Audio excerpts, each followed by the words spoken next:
Chers amis, bonsoir.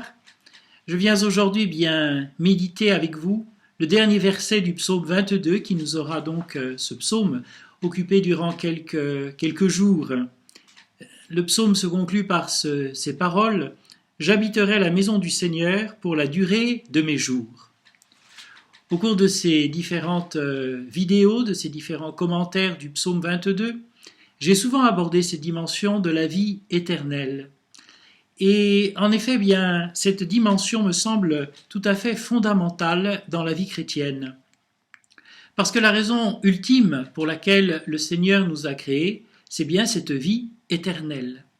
Nous ne sommes ici que de passage, peut-être y pensons-nous avec tristesse, avec nostalgie, c'est un peu normal.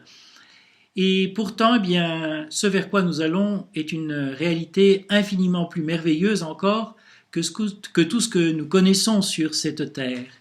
Et le Seigneur ne nous a pas créés simplement justement pour les quelques années plus ou moins longues, plus ou moins heureuses que nous passerons sur notre chère planète Terre.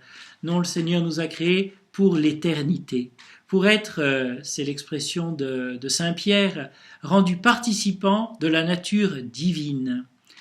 Quelle belle perspective, voir Dieu face à face, être désormais dégagé de la mort pour l'éternité.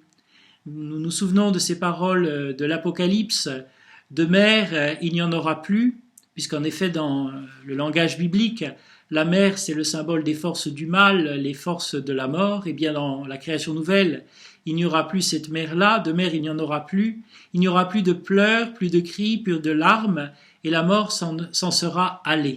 Voilà ce pourquoi le Seigneur nous a créés, le bonheur éternel auprès de lui.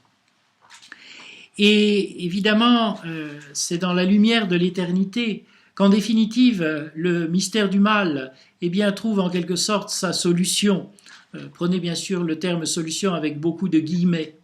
Je me souviens d'une conversation avec une personne qui m'est chère et qui est agnostique.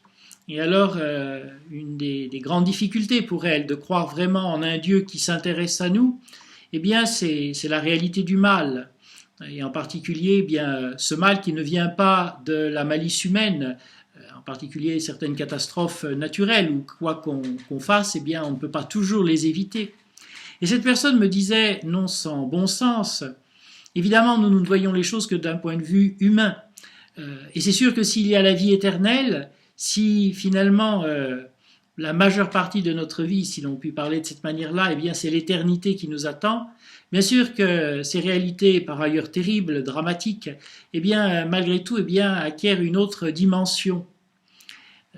Nous pouvons penser à une tapisserie, non pas les tapisseries en papier peint que nous collons sur nos murs, je veux dire les vraies tapisseries qui sont faites avec des fils. Voilà. Et alors si nous regardons la tapisserie du bon côté, peut-être nous voyons une très belle scène.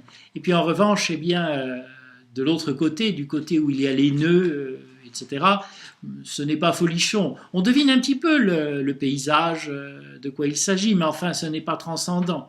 Eh bien, ce que nous voyons pour l'instant de la réalité, c'est un peu cela, c'est la tapisserie, mais du mauvais côté. Alors il y a de belles choses, on pressent la beauté de l'autre côté, mais enfin on ne fait que le pressentir. Et bien sûr que toute la beauté eh bien, apparaîtra dans la vie éternelle. Et cette perspective, bien sûr, de la vie éternelle ne nous invite pas à nous détourner de la vie présente, car en réalité, eh bien, la vie éternelle, elle a commencé au jour de notre baptême. Elle a commencé au jour de notre baptême, puisque le jour où nous avons été baptisés, où nous sommes devenus participants de la nature divine, eh bien nous avons commencé à revêtir l'immortalité. Notre vie humaine a commencé à être transfigurée. Alors c'est finalement eh bien, la logique de toute la vie humaine, progressivement, de se transfigurer, que notre humanité devienne plus belle, plus lumineuse, plus rayonnante, que notre cœur soit chaque jour un peu moins égoïste, soit chaque jour un petit peu plus donné. C'est cela le sens de notre existence. Une longue préparation, comme la chenille dans la chrysalide qui prépare sa métamorphose, pour qu'au jour eh bien, de notre entrée dans l'éternité, eh bien, la chenille soit devenue papillon, et alors eh bien, nous entrerons comme ça dans le bonheur de Dieu. le ciel, c'est bien pour cela que le Seigneur nous a créés, l'éternité de bonheur auprès de lui.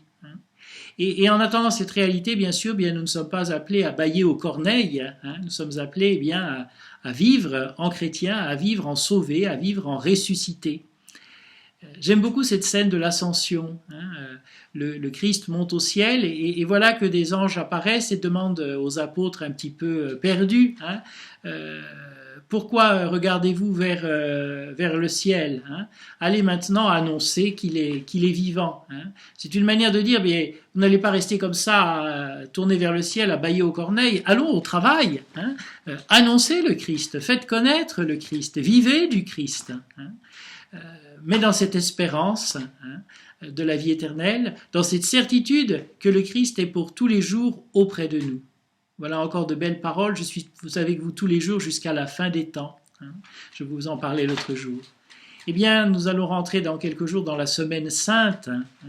Nous allons revivre ces événements à la fois glorieux et profondément douloureux de la vie du Christ. Ces événements par lesquels nous avons été sauvés, et bien que la joie d'être déjà sauvés, d'être déjà libérés du péché par la grâce, si nous le voulons, et bien soit notre force, que nous témoignons déjà bien, de ce royaume qui petit à petit commence à se construire d'une manière encore imparfaite, c'est vrai, mais tout de même. Chaque fois que le bien dans nos vies l'emporte sur le mal, et bien c'est le royaume qui se construit. Et puis un jour, bien voilà, viendra l'apothéose de tout ce que nous aurons construit. Ce sera la vie éternelle. Alors que cette espérance, que cette foi, eh bien, soit notre force et que nous vivions vraiment de charité. Que le Seigneur vous bénisse, le Père, le Fils et le Saint-Esprit. Amen.